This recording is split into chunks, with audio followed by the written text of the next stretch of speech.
साल 2018। मुंबई का एक साधारण युवक राहुल मेहता, उम्र करीब 30 साल, एक प्राइवेट शिपिंग कंपनी में काम करता था। बचपन से ही समंदर से उसे बेहद लगाव था। बड़े होकर उसने मर्चेंट नेवी ज्वाइन की, लेकिन किस्मत उसे ऐसी दिशा में ले जाएगी उसने कभी नहीं सोचा था। राहुल की ड्यूटी इस बार एक इंटरनेशनल कार्गो शिप पर लगी थी, जो सिंगापुर से केन्या जा रही थी। सफर बिल्कुल सामान्य लग रहा था, लेकिन एक रात समंदर में भयंकर तूफान आया। लहरें इतनी ऊंची उठीं कि पूरी जहाज हिल गई। जहाज के ज्यादातर हिस्से क्षतिग्रस्त हो चुके थे। अफरा-तफरी मच गई। क्रू मेंबर एक एक कर लाइफ बोट में चढ़ने लगे। राहुल भी लाइफ जैकेट पहनकर लाइफ बोट में बैठ गया, लेकिन तभी एक जबरदस्त लहर आई और उसकी नाव पलट गई। वह बेहोश हो गया। जब होश आया तो खुद को एक सुनसान टापू पर पाया। राहुल ने चारों ओर देखा।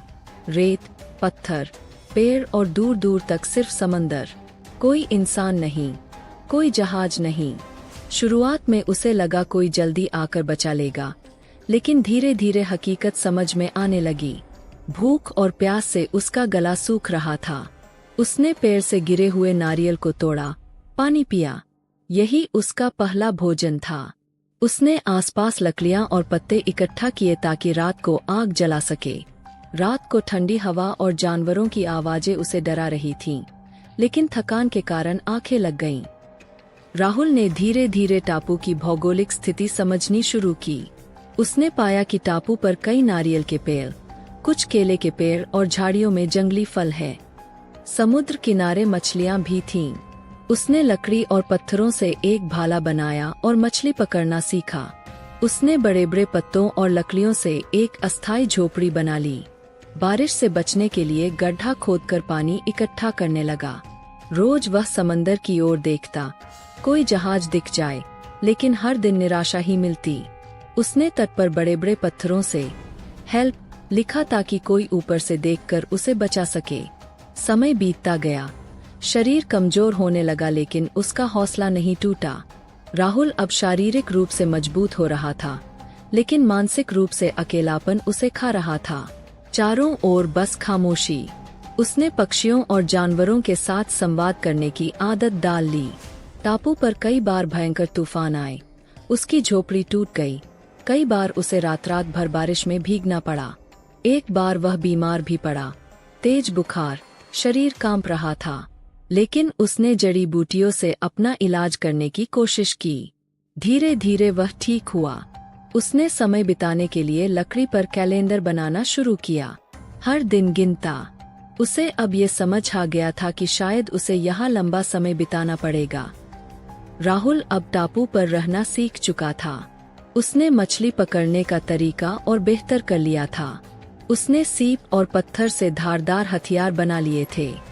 उसने नारियल के रस से कच्ची शराब जैसी चीज भी बनानी सीख ली, जिससे कभी कभी दर्द से राहत मिलती।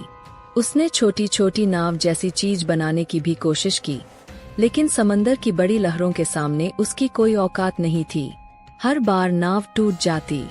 उसने खुद को व्यस्त रखने के लिए पेड़ की छाल पर अपनी कहानी लिखनी शुरू कर दी।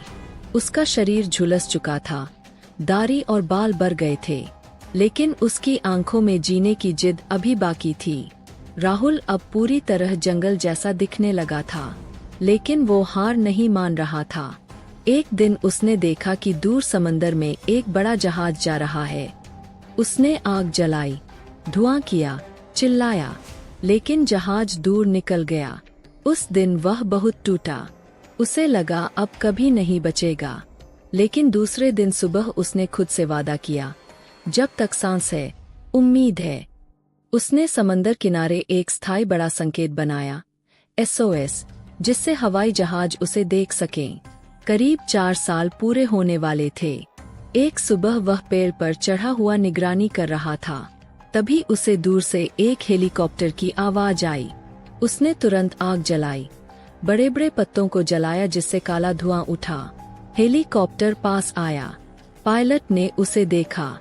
वह चिल्लाया, रोया, हाथ हिलाया। अंततः हेलीकॉप्टर उतरा और उसे बचा लिया गया।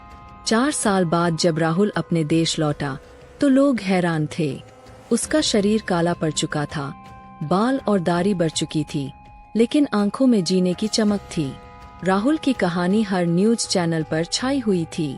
उसने अपने संघर्ष की दास्तान सुनाई। उसने बताया कि कैसे एक एक दिन मौत से लड़ते हुए उसने जीने का फैसला किया। उसकी यह कहानी न सिर्फ उसकी बहादुरी की मिसाल बन गई, बल्कि लोगों को ये सिखाया कि हालात कितने भी बुरे क्यों न हों, हौसला और उम्मीद कभी नहीं छोड़नी चाहिए। राहुल ने इसके बाद एक किताब लिखी, 4 साल का वनवास, जो बेस्ट सेलर बन गई।